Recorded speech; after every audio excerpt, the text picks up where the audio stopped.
الحمد لله الحمد لله الحمد لله الحمد لله الحمد لله الحمد لله الحمد لله.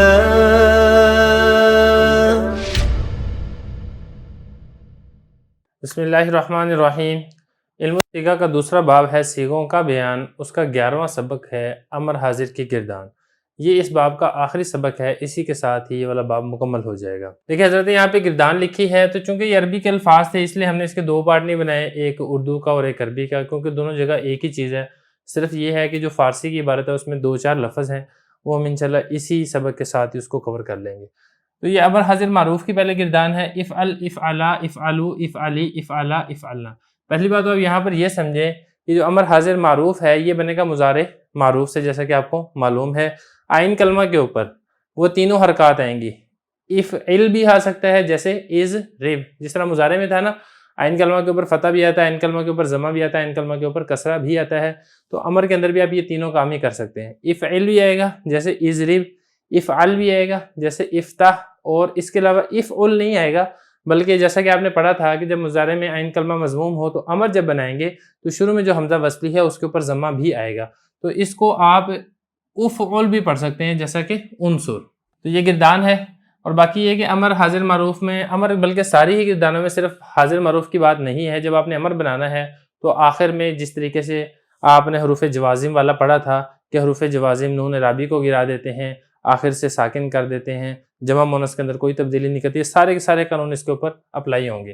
لیکن اس میں اس نے آخر سے ساکن کر دیا ہے، اس میں اس نے نون رابی گرا دیا ہے، اس میں آخر میں نون رابی گرا دیا ہے، اس کے آخر سے بھی نون رابی گرا دیا ہے. افعلنا یہ چونکہ جمع مونس ہے اس لیے اس کے اندر کسی قسم کی کوئی تبدیلی نہیں کی ہے. تو یہ تو ہو گیا امر حاضر معروف. اس کے بعد امر غائب ہے. امر غائب کی گردان ہے اور متکلم کی گردان ہے. امر غائب کے سیغے یہاں تک ہے. اس کے بعد آگے 2 سیغے متکلم کے. کیسے؟ لیفعل، لیفعلا، لیفعلو، لتفعل، لتفعلا، لیفعلنا، لیفعل، لنفعل. پھر اس میں جیسا کہ میں نے آپ کو پہلے بتایا تھا کہ امر کی جو 4 گردانیں ہیں ان میں سے جو پہلی گردان ہے اس کے شروع میں لام امر نہیں لگتا، لیکن اس کے علاوہ جو باقی 3 گردانیں ہیں ان سب کے شروع میں لام امر لگتا ہے، جیسا کہ آپ کو یہاں پہ ساروں میں لام امر لکھا ہوا نظر آ رہا ہے. لیفعل، لیفعلا، یہاں پہ بھی دیکھیں اس نے آخر سے ساکن کر دیا. یہ یفعلانی تھا، جب امر بنایا تو آخر سے نون رابی گر گیا. یفعلون تھا، امر بنایا تو آخر سے نون رابی گر گیا. وہ سارے کے سارے اصول جو آپ پڑھ چکے ہیں وہ سارے کے سارے ان سب کے اوپر اپلائی ہوں گے. لیفعل، لتفعل، لتفعلا، لیفعلنا، لیفعل، لنفعل. یہ جو 2 سیغے ہیں یہ 2 سیغے متکلم کے ہیں. اس کے بعد امر مجہول میں دیکھیں لیفعل، لیفعلا، لیفعلو، لتفعل، لتفعلا، لیفعلنا، لتفعلو، لتفعلی، لتفعلنا، لیفعل، لنفعل. دیکھیں اس میں جیسا کہ آپ نے مضارع میں پڑھا تھا کہ مضارع معروف میں تو عین کلمہ کے اعتبار سے 3 گردانیں آتی ہیں، لیکن مجہول میں ایک ہی گردان آتی ہے. بالکل اسی طرح امر مجہول میں بھی آپ نے لیفعل عین کلمہ کے اوپر فتح ہی پڑھنا ہے. یہاں پر آپ کو 3 گردانوں کا اختیار نہیں ہے. باقی تبدیلی وہی ہوگی، شروع میں لام امر لگ جائے گا اور آخر سے بعض سیغوں کے آخر ساکن ہو جائیں گے. یہ اس سیغے میں ساکن ہوگا، لتفعل میں ساکن ہوگا، اور اسی طریقے سے لتفعل، لتفعل اور لافعل اور لنفعل، ان 4 سیغوں کے آخر سے ساکن ہو جائے گا. جمع مذکر کے آخر سے نون گر جائے گا، تثنیہ کے آخر سے نون گر جائے گا. اسی طریقے سے یہاں پر بھی تثنیہ کے آخر سے نون گر گیا. اور یہ جو جمع مؤنث ہے چونکہ مبنی ہوتا ہے لہذا اس کے آخر سے نون نہیں گرے گا. لیفعلنا جمع مؤنث غائب ہے، لتفعلنا جمع مؤنث مخاطب ہے. اس کے بعد آگے اس طریقے سے یہ ہوگی نارمل گردانیں ہیں مجہول کی. آگے ہے امر حاضر معروف بنون تاکید ثقیلہ کی. لیکن تاکید ثقیلہ میں جو آپ نے گردان بنانی ہے اس میں جو امر حاضر ہے اس کے آخر میں آپ نون تاکید ثقیلہ لگا دیں گے، نون تاکید خفیفہ لگا دیں گے. اس کے علاوہ جو امر غائب ہے اس کے شروع میں لام امر تو لگے گا، وہ لام امر مکسور ہوگا، آخر میں نون تاکید ثقیلہ کا لگ جائے گا، نون تاکید خفیفہ کا لگ جائے گا. آخر والی تبدیلی بالکل ویسے ہی ہے جیسے آپ نے مستقبل کی گردان بناتے ہوئے آخر میں تبدیلی کی تھی. جیسے دیکھیں افعلنا اور افعلانی، جیسا کہ ہم نے وہاں پہ مستقبل کے اندر پڑھا تھا کہ جب آپ نے تثنیہ میں تاکید ثقیلہ لگانا ہے تو نون تثنیہ گر جائے گا، الف تثنیہ باقی رہے گا، آخر میں نون تاکید ثقیلہ لگ جائے گا. دیکھو بالکل ویسے ہی تبدیلی یہاں پر ہو رہی ہے. افعلون یہاں وہاں پہ ہم نے پڑھا تھا یفعلون میں جب آپ نے جمع مذکر غائب میں نون تاکید ثقیلہ لگانا ہے تو آخر سے نون بھی گر جائے گا، واو بھی گر جائے گا، لیکن واو سے پہلے والا ضمہ باقی رہے گا. آپ دیکھیں گے تو یہاں پر بھی آپ کو بالکل ویسے ہی تبدیلی لکھی ہوئی نظر آ رہی ہے. افعلنا اور اسی طریقے سے افعلنا، افعلنانی، جیسا کہ وہاں پر تھا جمع نونات ثلاث سے بچنے کے لیے نون جمع اور نون تاکید ثقیلہ کے درمیان الف آ گیا تھا، بالکل یہاں پر بھی ایسے ہی کیا گیا ہے. اور نون تاکید خفیفہ میں جیسا کہ آپ کو معلوم ہے کہ ثقیلہ سارے سیغوں میں آتا ہے لیکن خفیفہ سارے سیغوں میں نہیں آتا ہے، اس لیے یہاں پہ 3 سیغوں کے اندر خفیفہ آ رہا ہے، افعالن، افعالن اور افعالن۔ امر حاضر میں تاکید ثقیلہ ہو گئی ہے، تاکید خفیفہ ہو گئی ہے۔ اب آگے ہے امر غائب میں اور متکلف معروف میں بنون تاکید ثقیلہ کے گردان۔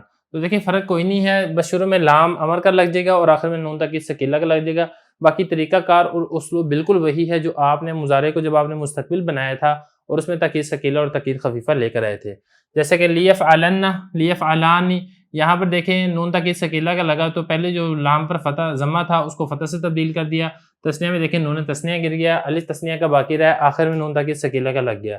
لیفعلن، لیفعلان، لیفعلن، لتفعلن، لتفعلان، لیفعلنان، لیفعلن، لنفعلن۔ یہاں پر بھی بالکل ایسے ہی، یہاں پہ جمع نون آتے ہیں ثلاثہ سے بچنے کے لیے نون جمع اور نون تاکید ثقیلہ کے درمیان الف فاصلے کا لے آئے ہیں، لیفعلن، لنفعلن۔ اور وہاں پہ جو ہم نے پہلے اصول پڑھا تھا کہ جب الف کے بعد نون تاکید ثقیلہ آئے گا تو اس پر کسرہ آئے گا، اس کے علاوہ نون تاکید ثقیلہ جہاں پر آئے گا وہاں پر اس کے اوپر فتح آئے گا، جیسے کہ آپ کو یہاں پر بھی فتح نظر آ رہا ہے، یہاں پر بھی آپ کو فتح نظر آ رہا ہے، یہاں پر بھی اور یہاں پر بھی۔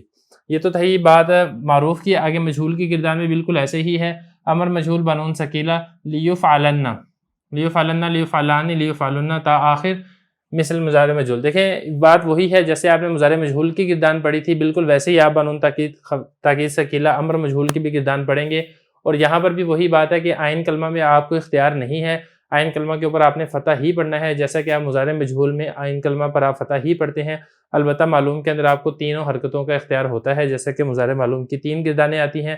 امر میں بھی بالکل یہی اصول اپلائی ہوگا کہ یہاں پر آئین کلمہ کے اوپر فتح ہی آئے گا، شروع میں لام کے بعد آگے ضمہ آ جائے گا۔ البتہ فرق اس میں یہ ہے، حضرت فرما رہے ہیں، یہ فارسی کی عبارت تھوڑی سی یہ دیکھ لیں، اس کا میں تھوڑے سے آپ کو تشریح بھی کر دیتا ہوں۔